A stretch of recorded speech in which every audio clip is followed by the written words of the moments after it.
Pembunuhan keji terjadi di Desa Parerejo, Kabupaten Pasuruan. Seorang menantu yang dalam kondisi hamil 7 bulan dibunuh secara sadis oleh mertuanya yang diduga mencoba memperkosa korban.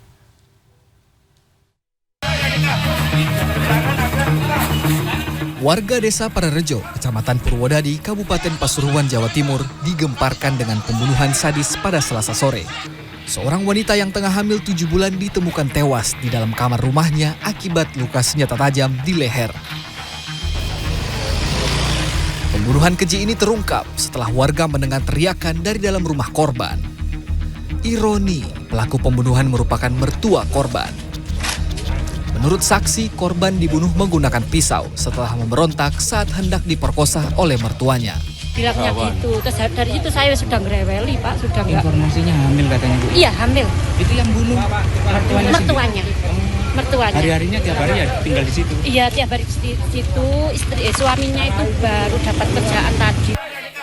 Usai menerima laporan, pelaku diamankan aparat dari tempat persembunyiannya. Kapolsek Purwodadi AKP Pujianto mengkonfirmasi pelaku masih dalam pemeriksaan intensif terkait motif membunuh menantunya sendiri secara keji. Seorang pria di Desa Huta Bagasan Asahan, Sumatera Utara dianiaya seorang pria yang diduga sebagai preman penggarap lahan kebun. Ironis, penganiayaan ini terjadi di hadapan istri dan keluarga korban. Korban yang tidak melawan berusaha menyelamatkan diri dengan berlari ke arena perusahaan. Gagal menemukan korban, pelaku justru melampiaskan amarahnya kepada seorang karyawan kebun lain dan merusak kendaraan korban. Korban menduga pelaku merupakan preman yang tidak senang usai dilaporkan ke polisi atas ulahnya menggarap kebun di lahan perusahaan. Tim Liputan CNN Indonesia.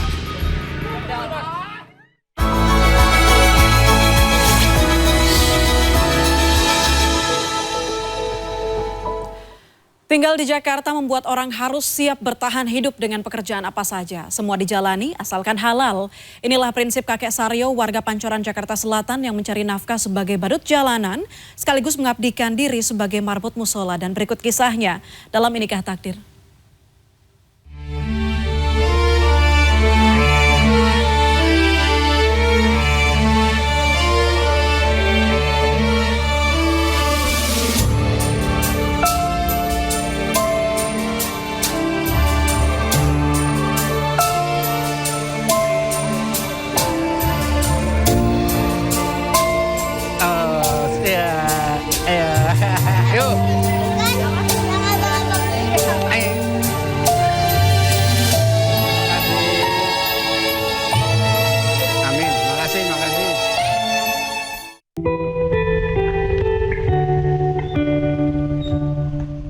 Rumah semi permanen di Jalan Pancoran Gang Buntu 2 menjadi saksi sejarah pasangan Saryo 65 tahun dan Pratika 51 tahun menjalani kerasnya hidup di Jakarta.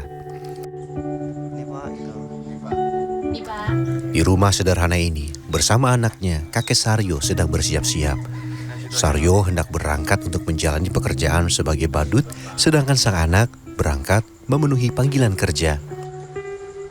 Rumah seluas 35 meter persegi ini pada awal 2003 menjadi tempat mereka berjualan sembako.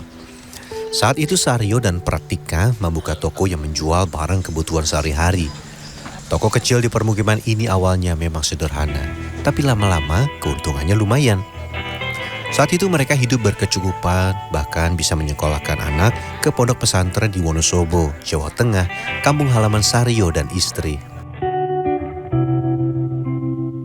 Petaka mulai mendatangi saat sang istri jatuh sakit. Mata kanannya tidak bisa melihat akibat glaukoma karena penyakit diabetes. Menurut kakek Saryo, pengobatan sang istri tidak ditanggung BPJS.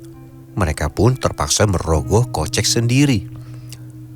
Kondisi ini diperparah dengan sengketa lahan antara ahli waris pemilik tanah dan sebuah BUMN. Yang merasakan dampaknya adalah kakek Saryo sekeluarga. Pada 2019, mereka dan sejumlah warga lain tergusur. Akhirnya, usaha sembako mereka pun gulung tikar dan habis. Laku dulu karena di sini sebelum digusur kan warga masih rame. Begitu digusur, saya matanya sakit, jadi dagangnya nggak tahu habis buat ini orang nggak laku sih, jadinya ya buat makan lah tiap hari. Saryo lantas banting setir menjadi badut jalanan. Menjadi badut bukan perkara mudah. Banyak orang mencibir. Namun kakek Saryo merasa hanya inilah yang bisa dikerjakannya. Untuk menjadi badut juga dibutuhkan modal yang tidak sedikit. Praptikah mengatakan ia harus meminjam uang Rp900.000 dari tetangga. Baju badut dan perlengkapan lain dibayar dengan cara dicicil setiap kakek mendapat uang berlebih dari orang-orang yang merasa iba kepadanya. Tahun 2001 ya.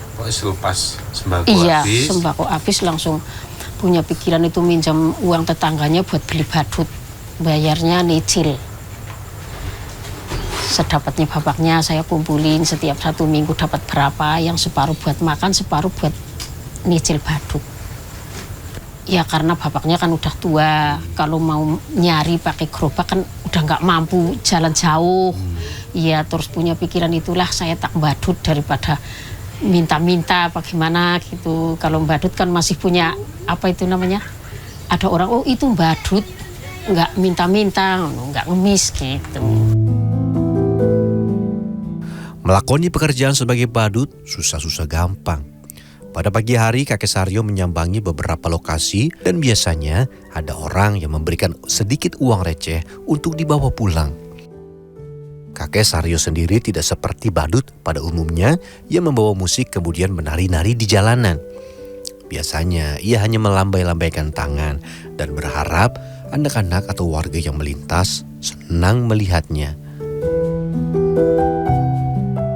Pernah dapat 2.000 dari berangkat siang lagi. Jam 1 sampai sore, jam 5 pulang 1.000 perak. Udah panas-panas dapatnya 2.000 perak. Sampai saya kadang-kadang ada niat jelek juga. Niat jeleknya gimana ini masa kayak gini terus gimana ya. Sampai kadang-kadang enggak bagus deh niatnya. Saya kadang-kadang nanti kalau saya ditinggal istri saya gimana, kasihan. Jadi saya ya pasrah aja deh. Yang penting dia terima sama saya, dapat sekian-sekian. Kadang-kadang minjem sama ini yang tadi itu Pamian namanya, minjem dulu Pak, kasbon 200. Kadang-kadang bulannya belum habis saya minta dulu buat sambung umur kita deh, buat beli beras. Kali ini di Jalan Raya Pasar Minggu tidak ada yang berbagi rezeki sama sekali. Kakek Saryo kemudian menyambangi sekolah dasar tidak jauh dari tempatnya mangkal.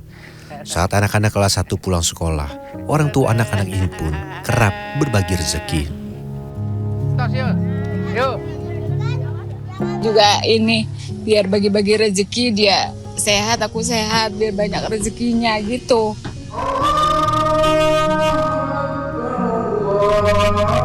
Selain menjadi badut keliling, kakek Saryo juga mengabdikan diri sebagai marbot di musola At-Taqwa Gang Buntu 2 Pancoran.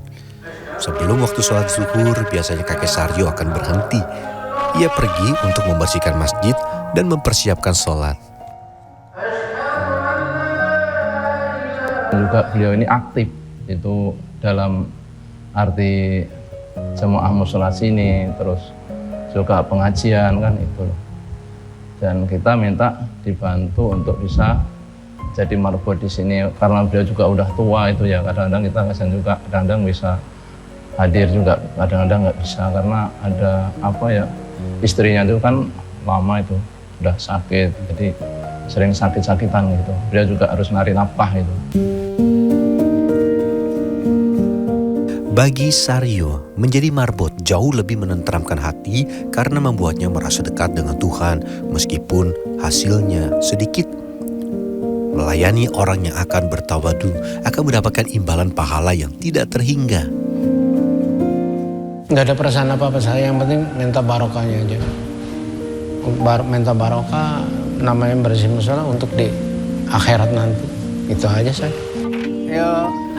Harapan kini tertumpu pada sang anak agar kelak bisa mengangkat derajat mereka dan kakek Saryo tidak perlu lagi menjadi badut jalanan. Kartika Bagus, Kurnia Yuniarwan, Jakarta.